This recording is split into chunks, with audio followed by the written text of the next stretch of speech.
লোকসভা নিৰ্বাচনৰ কাৰণে ৩ নং বৰপেটা লোকসভা সমষ্টিৰ মুখ্য নিৰ্বাচনী কাৰ্যালয়টো আমি নলবাৰীত শুভ উদ্বোধন কৰিলোঁ।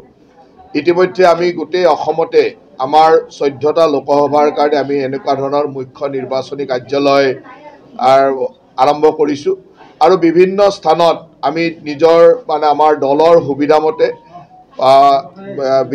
লোকসভাটোৰ মুখ্য স্থানত আমি এই ধৰণৰ নিৰ্বাচনী কাৰ্যালয় কৰিছোঁ। আজি বৰপেটা লোকসভাৰ কাৰণে আমি নলবাৰীত ইয়াৰ মুখ্য কাৰ্যালয়টো কৰিছোঁ, কাৰণ এইবাৰ যিটো বৰপেটা লোকসভা সমষ্টি সেই সমষ্টিটো আমিনগাঁৱৰ পৰাই আৰম্ভ হ'ব।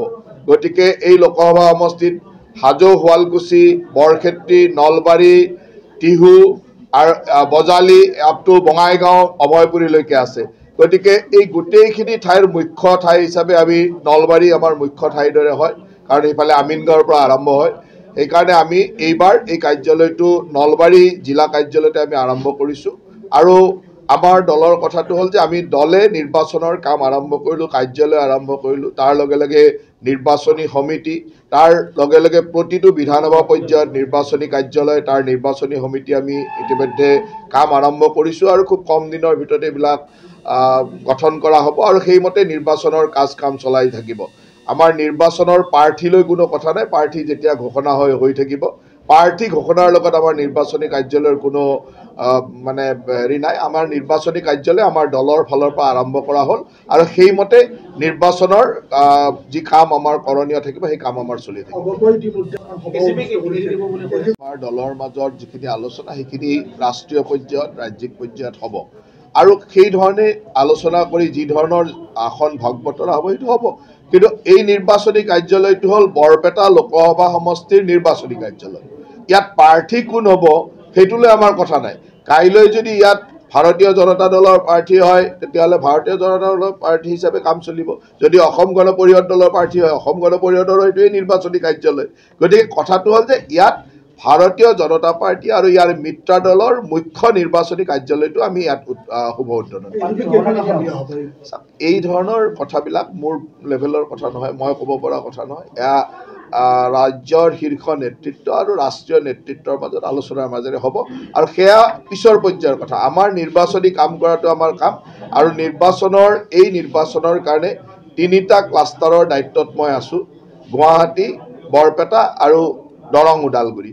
এই 3টা লোকসভাৰ দায়িত্বত ক্লাষ্টাৰ ইনচাৰ্জ হিচাপে মই আছোঁ। গতিকে মই আজি ইয়াতে নিৰ্বাচনী কাৰ্যালয় শুভ উদ্বোধন কৰিলোঁ। অহাকাইলৈ মঙলদৈত আমাৰ দৰং, ওদালগুৰিৰ কাৰ্যালয় শুভ উদ্বোধন কৰিম আৰু গুৱাহাটী লোকসভাৰ কাৰণে গুৱাহাটীত কাইলৈ কৰিম। গতিকে আজি আৰু কাইলৈৰ ভিতৰত আমি 3টা কাৰ্যালয় শুভ উদ্বোধন কৰি আমাৰ নিৰ্বাচনী কাম আৰম্ভ কৰিম।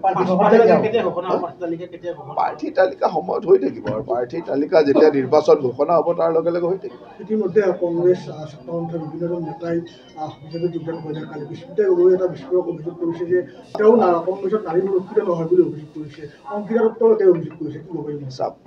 এটা দলৰ পৰা আহি দুগৰাকীয়ে নাৰীয়ে যেতিয়া সেই দলটোত নাৰী সুৰক্ষিত নহয় বুলি ক'ব তেতিয়াহ'লে ৰাইজে তাৰ বিচাৰ কৰিব। আমিনো তাত কিয় ক'ব যাম?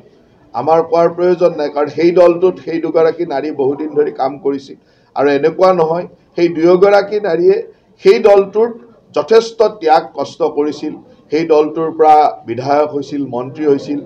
এগৰাকীৰ পিতৃ সেই দলটোৰ ৰাজ্যিক সভাপতি আছিল। গতিকে তেওঁলোকে যেতিয়া যিখিনি কৈছে তাত আৰু আমাৰ ক'বলগীয়া একো নাই। সেই দলটোৰ মাজত নিশ্চয়কৈ তেনেকুৱা এটা পৰিৱেশ হৈছে কাৰণেই কোনো সেই দলটোত থাকিব খোজা নাই। ৰাহুল গান্ধী, প্ৰিয়ংকা গান্ধী, ৰেহান গান্ধী, গান্ধী পৰিয়ালৰ কুকুৰ মেকুৰী যত যি আহি থাকক না, আমাৰ কি আহে যায় তাত? অসমৰ মানুহে গান্ধী পৰিয়ালক কিয় আদৰি ল'ব কওকচোন? যিটো গান্ধী পৰিয়ালে অসমক আজিলৈকে কোনো একোৱেই দিব পৰা নাই, সেই পৰিয়ালটোক কিয় আদৰি ল'ব? তেওঁলোকৰ কুকুৰ মেকুৰী গৰু গাহৰি যত আছে তেওঁলোকৰ পৰিয়ালৰ চব আহি যাওক, কোনো ক'বলগীয়া নাই। গান্ধী পৰিয়ালৰ মানুহ নহয়, তেওঁলোকৰ জীৱ জন্তুবিলাকো যদি ইয়াত ঘূৰি ফুৰে ঘূৰিব দিয়ক, আমাৰ কি আহে যায়? আমাৰতো একো অসুবিধা নাই। আৰু ইয়াত ৰাহুল গান্ধী, প্ৰিয়ংকা গান্ধী, ৰেহান গান্ধী, এই কুকুৰটোৰ নামটো কি মই পাহৰিলোঁ, এই কুকুৰটো এনেকৈ যিমান আছে যিমান ঘূৰি ফুৰক, ইয়াত কোনো কাম নাই। এইবাৰ আপোনালোকক এটা কথা মোটামুটি নিশ্চিত যে কংগ্ৰেছ দলে এখনো আসন পাবনে নাই তাত সন্দেহ আছে মই মানে আসনৰ সংখ্যাটো ইমানলৈ গৈছোঁ যে এখন আসন পালে তেওঁলোকৰ কাৰণে বহুত সাফল্য বুলি ভাবিব লাগে চাওক বিজেপিয়ে আমাৰ মুখ্যমন্ত্ৰী ডাঙৰীয়া ইতিমধ্যে কৈছে যে আমি 11.5খন আসনত বিজয়ী হৈয়ে আছোঁ 11.5খনৰ পৰা 14খন কৰা যিটো কাম সেই কামখিনি আমি আৰম্ভ কৰিছোঁ 11.5খনত আমি জিকি আছোঁ 11.5খনৰ পৰা 12 হ'ব পাৰে 13 হ'ব পাৰে 14 হৈ যাব পাৰে আমাৰ চেষ্টাটো 14লৈকে থাকিব ডিব্ৰুগড়ৰ পৰা নিৰ্বাচন খেলি লোকসভা নিৰ্বাচন কি ক'ব এইবিলাক মানুহ আগতে আপ্ৰাসংগিক দুটাকৈ সমষ্টিত নিৰ্বাচন খেলি প্ৰাসংগিকতা কি দেখুৱাই থৈছে এতিয়া ক'ত নিৰ্বাচন খেলে তাক লৈ আপোনালোকে উৎসুকতাত আছে আমিতো সেইবিলাকত উৎসুকতাত নাই 11.5খন আসনত আমি যাকে প্ৰাৰ্থী দিম সিয়ে জিকিব আৰু বাকী 2.5খন আসনৰ প্ৰাৰ্থী আমাৰ ব্যৱস্থা আমাৰ দলৰ প্ৰচাৰ এই গোটেইখিনিৰ ওপৰত নিৰ্ভৰ কৰিছে গতিকে সেইবিলাক আসনততো হিচাপ কৰি লাভ নাই সেইবিলাক আসনত আমি অনায়াসে বিজয়ী হ'ম